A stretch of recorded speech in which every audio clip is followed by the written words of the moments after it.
Hello everyone, it's Dove again.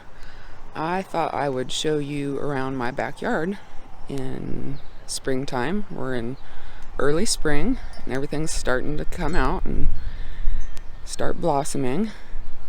And I have a lot of violets and dandelions right now. That's my shed back there. That is my neighbor's shed. That's a lilac bush. Sorry, screwing with the focus. And that big tree right there, that's a mulberry tree, and it will start leafing out pretty soon. Sorry about that. And so I was doing this garden since 2012, so these beds are really old and they're literally rotting and falling apart. And because I was going to become nomadic this year, I just stopped gardening altogether. I stopped composting, I stopped gardening, and this bed we actually started taking apart last year or the year before. So that was a 4 foot by 4 foot raised garden bed. I did square foot gardening, and that was its matching bed. And I had strawberries in these two beds. And this screen enclosure was to keep out the squirrels, because the squirrels would dig and try to ruin my plants.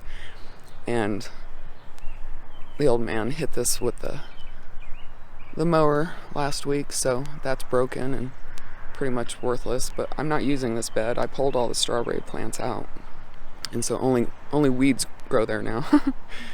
And then this middle thing, this is a grape arbor. There's a grape plant on both sides. They're not very productive, but they're there. And then I have oregano right here. I have one over there. It pretty much grew, like it's just everywhere now. And then this is sweet woodruff that I planted. Got lots of dandelions and violets. And I have plantain in this yard, and which is a medicinal plant. And we have a lot of creeping Jenny, creeping Charlie, whatever you want to call it, all throughout. And we have wild strawberries all throughout the yard. We have clover all over the yard. But the oregano is just now starting to come on. And it's really beautiful and lush. And everybody just kind of grows in here together. There's more of that woodruff that I planted many years ago. And the oregano will get really tall and it'll have blossoms on it. And I always leave that alone for the bees, because the bees love my garden. And so I try to leave as many flowers as possible for as long as possible. So yeah, I'm stuck here for another year. And that means that I have to resurrect my garden here. I'm sorry if the camera's shaking. And so those are my whiskey barrels. I've got 2 more up front, and I usually just plant tomatoes in those. And I've got a lot of the 5-gallon buckets, and I cut holes in the bottom and drilled holes around the sides for drainage. And then I put screen down in the bottom so that the soil wouldn't fall through. And so I've grown a lot in 5-gallon buckets and just other various little pots and everything. And those are my 4 foot by 8 foot raised beds. And the first 2 with those hoops, those are strawberry beds. I love strawberries. And then the back 2 beds, I usually just would plant tomatoes and peppers and everything. My cat is meowing at me. Let me show you my catio. That is my catio. And I think both cats are in it right now, but I only hear one of them. So yeah, this is my messy backyard that was supposed to be like being deconstructed. That first bed over there, the one beyond, it is literally falling apart. We didn't start taking it apart, it started falling apart on its own. And so that's got to be taken down. But I'm actually going to take the soil from that very back bed and fill in the catio, because right now it's kind of bare dirt and rock, and they need grass. And so right now in the back beds, I'm actually trying to grow some grass seed so that I can put grass in the catio because they need and want grass. Oh, let me walk over here. These poor things. I normally start my plants from seed, and I didn't know that I was going to be staying, and so I didn't get them started early enough this year.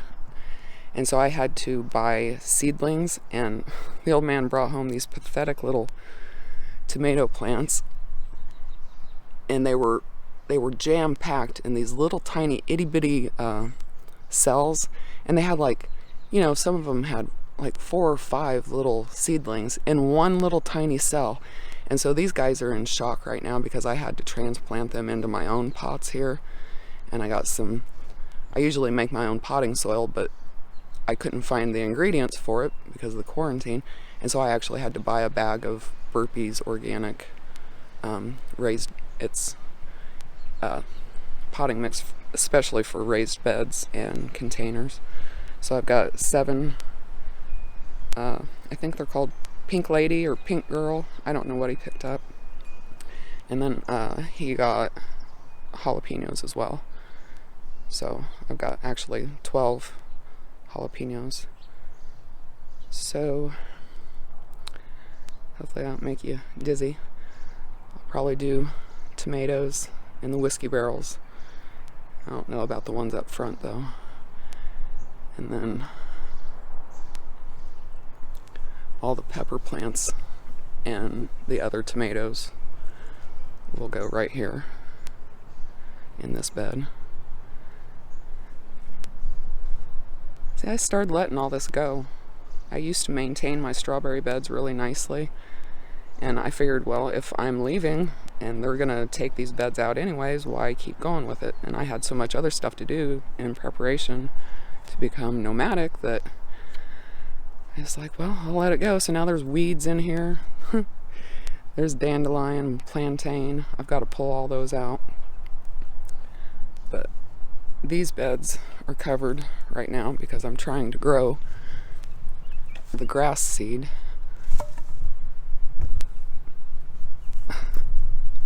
These were the screens that were covering these beds because the squirrels would get in there, and so I had to construct this thing, and there's screen on both ends, and then this is a great big long piece of screen. Well, actually it's 2 pieces that I had to sew together, and then I attached boards on either side, and that actually just gets draped over those arches, and then I've got clamps. I would clamp this big sheet of screen onto that so that they couldn't get in the ends, and that worked out pretty well. But right now it's over here protecting this grass seed, which is not germinating, and I'm getting really upset and kind of worried because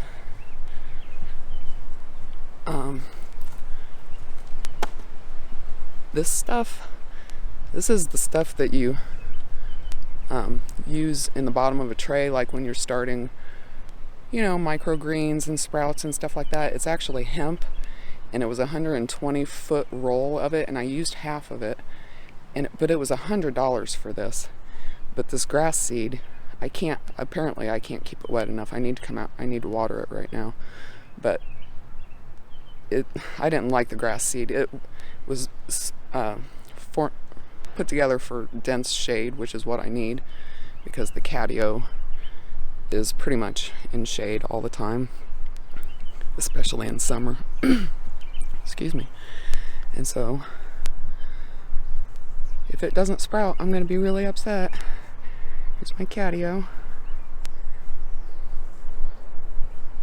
I don't know how well you can see it on film. It's so bright out here. That's the door for it. We've got a metal roof, and this is the hardware. This is hardware cloth, and then over top of it on the outside we put screen so they can't get out, they can't tear through, nothing can get in. And then the screen is obviously so that the mosquitoes and flies don't go in. And then they come in and out of the bedroom window right there. And they've got a little chair and everything, and they've got a litter box out here. But this was all, we had rock all up through here, and that was just an extension of it. So back there in the catio is rock, and then this was grass, but because it hasn't had any exposure to, the outside elements, it all died out. This is old catio. I mean, we did this like two years ago, I guess. But now there's no grass. And the girls are not happy about it. And they try to eat the grass. See, she's trying right now. This is Luna. She's our oldest kitten. She's trying to eat the grass that's grown up in between the screen where I can't trim it. And that's Stella. She's trying to eat the grass too. They're my little sweeties. So yeah, they're desperate for grass. So I am desperate for that grass seed to sprout. So I'm gonna get off of here. I just wanted to show you around a little bit. And I hope you're all doing well and staying safe and healthy. All right, talk to you later. Bye. I just forgot I wanted to show you my mint. This is where I planted mint many years ago, and it's stayed pretty well contained. It does get mowed back. That's the only reason. You can tell he's trying to grow out. Mint is very invasive. This is where I had one of my rain barrels, and like I said, I was fixing on leaving, and so I literally have gotten rid of all my rain barrels. I had one on every corner. This is my garage, and then I had two on the back of the house, one on each corner. We've put downspouts in since then, but the ones here we haven't gotten to doing the downspouts. So it had an elbow and it came out, and my rain barrel sat right here up on these bricks, and so they're all gone. And then this is the mulch that I use. It's pine bark mulch, and that's what I use when I'm mulching my my raised beds. And those are old buckets that I used to garden in.